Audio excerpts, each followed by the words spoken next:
আজি মই আপোনালোকৰ কাৰণে লৈ আহিছোঁ কেঁচা আমৰ ৰেচিপি আম পানা। কেঁচা আমৰ দ্বাৰাই কেনেকৈ জুচ বনাই খাব পাৰিব। এতিয়া যথেষ্ট গৰম পৰিছে আৰু এই গৰমত আমৰ চৰবতটো খুবেই প্ৰয়োজনীয় হৈছে শৰীৰৰ বাবে। আৰু এই সময়ততো আমবোৰ পকিবলৈ লোৱা নাই। কেঁচা আম প্ৰায় সকলোৰে ঘৰতে পোৱা যায়। মই আপোনালোকৰ বাবে আগবঢ়াইছোঁ কেঁচা আমৰ আম পানাৰ ৰেচিপিটো। আমকেইটা এনেদৰে বাকলি গুচাই সৰু সৰু পিচ কৰি কাটি ল'লোঁ। ইয়াৰ পিছত এতিয়া এই পিচখিনি মই বইল হ'বলৈ দিম কিছু। চাওক, মই আমৰ পিচকেইটা বইল হ'বলৈ দিছিলোঁ।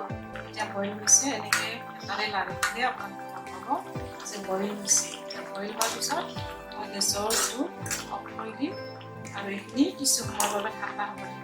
ঠাণ্ডা হোৱাৰ পিছত আমি এইখিনি মিক্সিত গ্ৰাইণ্ড কৰিম। বইল কৰাৰ পিছত ঠাণ্ডা কৰিলোঁ আৰু এতিয়া মই ইয়াতে গ্ৰাইণ্ডাৰত বনাই লওঁ। ইয়াৰ লগতে একেলগে পুদিনা পাত দিওঁ।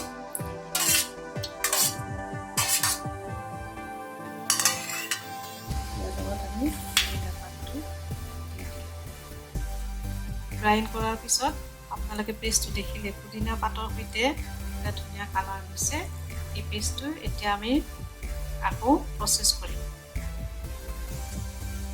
এতিয়া মই গেছৰ ওপৰত কেৰাহীটো বহাই দিলোঁ আৰু এইখিনি পানী ইয়াত ঢালি দিলোঁ। এই পানীখিনি হৈছে আমি আম যেতিয়া বইল কৰিছিলোঁ, বইল কৰাৰ পিছত অৱশিষ্ট পানীখিনি আপোনালোকে পেলাই দিব নিদিব, এইখিনি পেলাই দিব নালাগে। এই অৱশিষ্ট পানীখিনি আমি এতিয়া চেনি ঢালিম।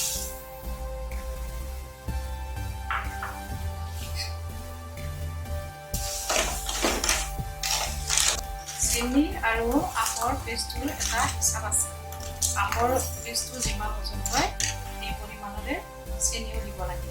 ইয়াত মোৰ 300 গ্ৰাম পেষ্টটো হৈছে আৰু সেই পৰিমাণে মই চেনিটো দি দিছোঁ। এতিয়া আমি এই চেনিৰ ওপৰত পেষ্টটো ঢালি দিম।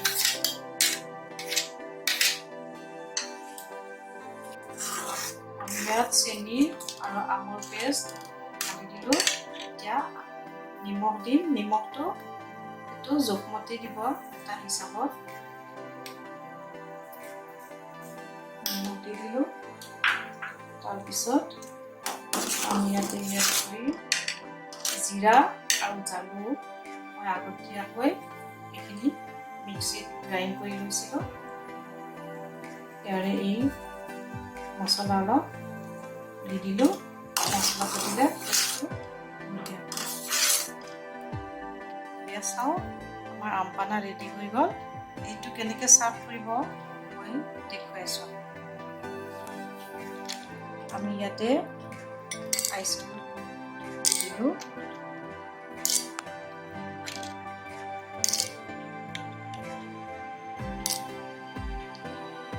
তাৰপিছত পানী দিলোঁ।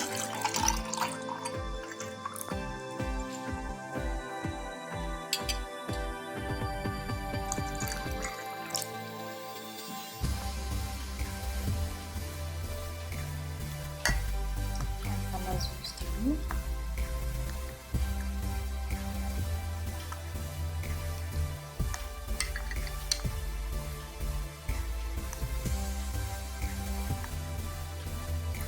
টেষ্টটো নিজা নিজা হয় সকলোৰে।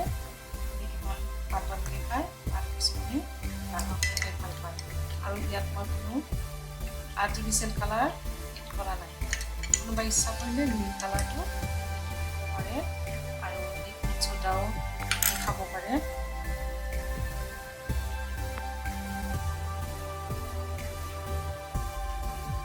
এতিয়া মই জুচ ৰেডি হ'ল।